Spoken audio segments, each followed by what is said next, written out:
আজকে আলোচনা করা হবে GK set WBPSC set number 7 for clerkship এবং মিসলেনিয়াস এক্সামের জন্য।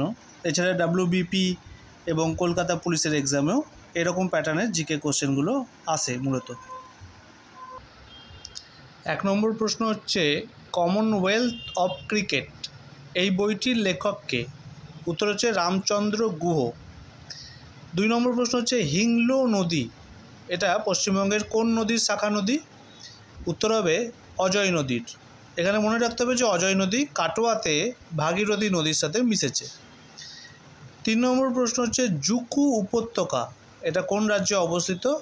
উত্তর হবে নাগাল্যান্ড। 4 নম্বর প্রশ্ন হচ্ছে কোন জাতীয়তাবাদী নেতা একথা বলেছিলেন, আমরা কোনো অনুগ্রহ চাই না, আমরা কেবল ন্যায় বিচার চাই? এটার উত্তর হবে দাদাভাই নৌরোজি। দাদাভাই নৌরোজিকে grand old man of India বলা হয়। তার লেখা বই হচ্ছে poverty and un-British rule in India. Dadabhai Naoroji কংগ্রেসের দ্বিতীয় অধিবেশন কলকাতায় 1886 খ্রিস্টাব্দে সভাপতিত্ব করেছিলেন। তিনি প্রথম ভারতীয় যিনি ব্রিটিশ পার্লামেন্টে ভারতের প্রতিনিধিত্ব করেছিলেন। 5 নম্বর প্রশ্ন হচ্ছে কোন বড়লাট ব্যাপটিস্ট মিশনারিদের ধর্মপ্রচারে নিষেধাজ্ঞা জারি করেছিলেন? উত্তর হবে লর্ড মিন্টো।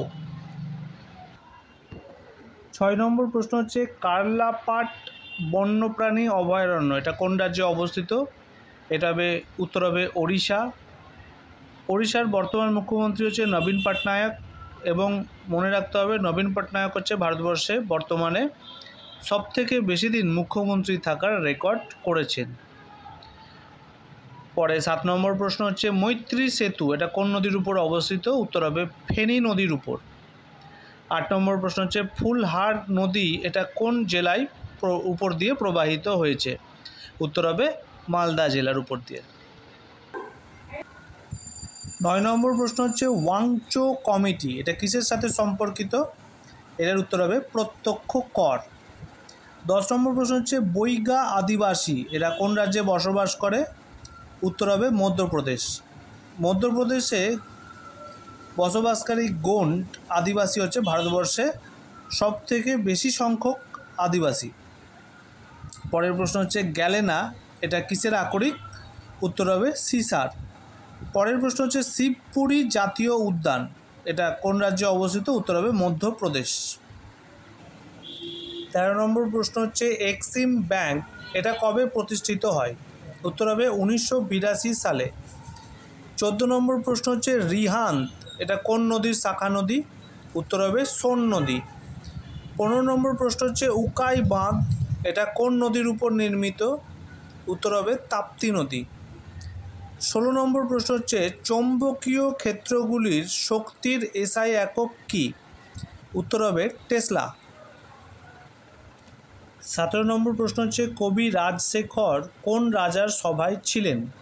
উত্তর হবে প্রথম মহিপাল। 18 নম্বর প্রশ্ন হচ্ছে ক্যাসিটারাইট হলো কিসের আকরিক? উত্তর হবে টিন।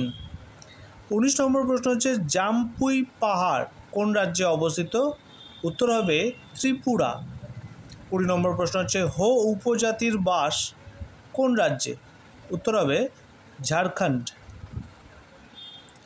21 নম্বর প্রশ্ন হচ্ছে আলমাট্রি বাঁধ এটা কোন নদীর উপর অবস্থিত? উত্তর হবে কৃষ্ণা নদী।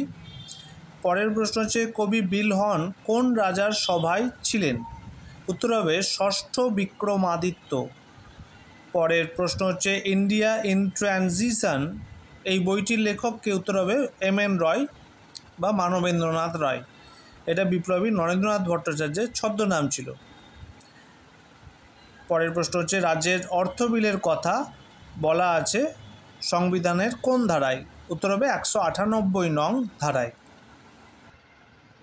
25 নম্বর প্রশ্ন হচ্ছে দোগাছি অরণ্য এটা কোন জেলায় অবস্থিত? পশ্চিমবঙ্গের। এটা উত্তর হবে দক্ষিণ দিনাজপুর। এখানে মনে রাখতে হবে বেথুয়া ডহরি অরণ্য এটা নদিয়া জেলায় অবস্থিত। রসিক বিল কোচবিহার জেলায় অবস্থিত। সাঁতরাগাছি বিল হাওড়া জেলায় অবস্থিত। পশ্চিমবঙ্গ সম্বন্ধে এই কটা জিনিস মাথায় রাখতে হবে। 26 নম্বর প্রশ্ন হচ্ছে অভিন্ন দেওয়ানি বিধির কথা সংবিধানের কোন ধারায় বলা হয়েছে? উত্তর হবে 44 নং ধারায়। 27 নম্বর প্রশ্ন হচ্ছে গাডগিল যোজনা এটা কোন পঞ্চবার্ষিকী পরিকল্পনার সাথে যুক্ত? উত্তর হবে তৃতীয় পঞ্চবার্ষিকী পরিকল্পনা। 28 নম্বর প্রশ্ন হচ্ছে তবাকাত-ই-আকবরী এই গ্রন্থের লেখককে? উত্তর হবে নিজামুদ্দিন আহমেদ। 29 নম্বর প্রশ্ন হচ্ছে স্টেরিডিয়ান এটা কিসের একক? উত্তর হবে নিরেট কোণের। 30 নম্বর প্রশ্ন হচ্ছে অ্যান এরা অফ ডার্কনেস বইটির লেখককে? উত্তর হবে শশী থারুর। পরের প্রশ্ন হচ্ছে কোন ধারায় বলা হয়েছে যে সরকারি শিক্ষা প্রতিষ্ঠানে কোনো ধর্মোপদেশ দেওয়া যাবে না? উত্তর হবে 28 নং ধারায়। 32 নম্বর প্রশ্ন হচ্ছে পশ্চিমবঙ্গ বন উন্নয়ন কর্পোরেশন লিমিটেড কোন বছর প্রতিষ্ঠিত হয়? উত্তর হবে 1974 সালে। 33 নম্বর প্রশ্ন হচ্ছে কোন ধারা অনুসারে ভারতীয় পার্লামেন্ট জাতীয় প্রয়োজনে বা স্বার্থে রাজ্য তালিকাভুক্ত বিষয়ে আইন প্রণয়ন করতে পারে? উত্তর হবে 249 নং ধারা অনুসারে। 34 নম্বর প্রশ্ন হচ্ছে এ হিস্ট্রি অফ ইন্ডিয়া বইটির লেখককে? উত্তর হবে রমেশচন্দ্র মজুমদার। 35 নম্বর প্রশ্ন হচ্ছে রত্নগিরি লৌহ খনি এটা কোন রাজ্যে অবস্থিত? উত্তর হবে মহারাষ্ট্র। 36 নম্বর প্রশ্ন হচ্ছে বৃহত্তম এককোষী শৈবাল কোনটি? উত্তর হবে অ্যাসিটোবুলেরিয়া। 37 নম্বর প্রশ্ন হচ্ছে সর্বরাজচ্ছেত্তা উপাধি নেন কোন গুপ্ত সম্রাট? উত্তর হবে সমুদ্রগুপ্ত। পরের প্রশ্ন হচ্ছে আমেরিকায় কোন বিপ্লবী ইউনাইটেড ইন্ডিয়া হাউস স্থাপন করেন? উত্তর হবে তারকনাথ দাস। 39 নম্বর প্রশ্ন হচ্ছে স্বদেশ ও স্বাধীনতা এই বইটির লেখককে? উত্তর হবে অশ্বিনী কুমার দত্ত।